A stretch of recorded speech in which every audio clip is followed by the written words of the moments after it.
Assalamualaikum warahmatullahi wabarakatuh. Mohon izin memperkenalkan diri. Nama Muhammad Taufikur Rahman, Prodi Teknologi Pengolahan Sumber Daya Perairan, NRP 592351115066. Di sini saya akan menjelaskan mengenai penarikan contoh proporsional. Apa itu penarikan contoh proporsional? Penarikan contoh proporsional adalah metode krusial dalam perikanan untuk mendapatkan data yang akurat dan representatif. Definisi metode pengambilan sampel yang bobotnya proporsional terhadap ukuran atau karakteristik kelompok dalam populasi perikanan. Tujuan utama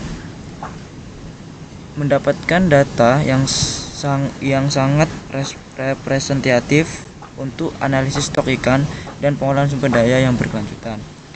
Krusial untuk akurasi, penting untuk menghindari bias dalam data, memastikan keputusan pengolahan berbasis informasi yang valid dan dapat dipertanggungjawabkan.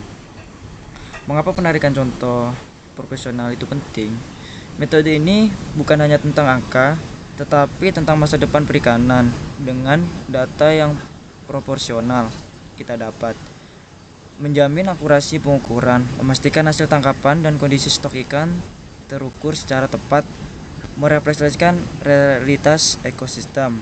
2. Mendukung pengelolaan berkelanjutan, memungkinkan pengambilan keputusan yang tidak hanya efektif tetapi juga adil bagi semua pihak, serta menjamin kelestarian sumber daya.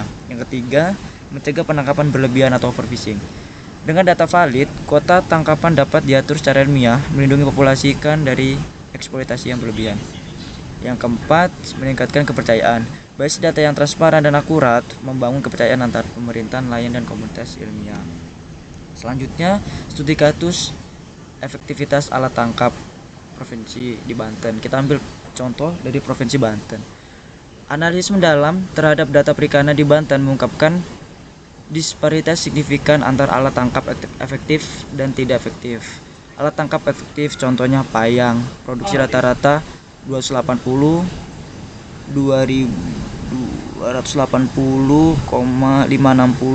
kg per tahun. Produktivitas mencapai 31,612 ton per tahun. Pukat cincin, produksi menonjol 517,341 ton per tahun dengan produktivitas 44,986 ton per tahun. Jaring insan dan bagan perahu juga menunjukkan efektivitas tinggi. Alat tangkap yang kurang efektif contohnya adalah sero, terbukti sangat rendah dalam kontribusi produksi. Jaring udang atau rawai tidak efisien dalam hal tangkapan. Perangkap kinerja di bawah ekspektasi. Baik, selanjutnya adalah prinsip pengolahan perikanan berbasis hak dan kuota. Pendekatan ini menggeser fokus dari perlombaan tangkap menjadi alokasi sumber daya yang terukur, menjamin keberlanjutan. Yang pertama, total allowable catch, batas tangkapan maksimum yang ditetapkan secara ilmiah untuk menjaga kesehatan stok ikan. Yang kedua, alokasi kuota proporsional, pembagian TAC secara adil berdasarkan data historis, kepastian, dan pertimbangan sosial ekonomi. Studi kasus Red Snapper di Teluk Meksiko, alokasi kuota antara nelayan komersial dan rekreasional diatur untuk keadilan dan berkelanjutan. Kemudian ada sistem quote share dan individual fishing quotes atau IFQ. Sistem ini mengubah paradigma pengolahan perikanan dari kompetisi menjadi kemitraan strategis dengan alam dan sesama nelayan.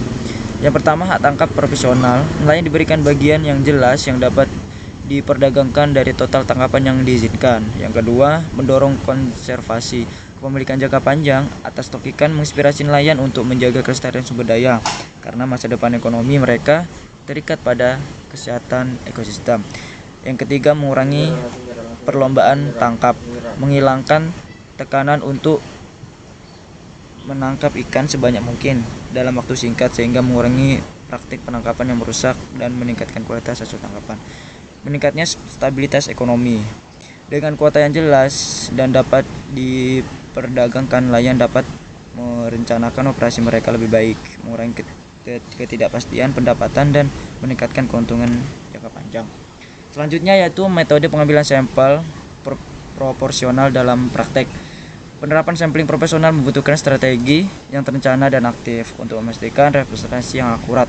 Yang pertama, sertifikasi sampel. Membagi populasi berdasarkan kriteria relevan seperti jenis alat tangkap, wilayah penangkapan, dan jenis ikan yang dominan.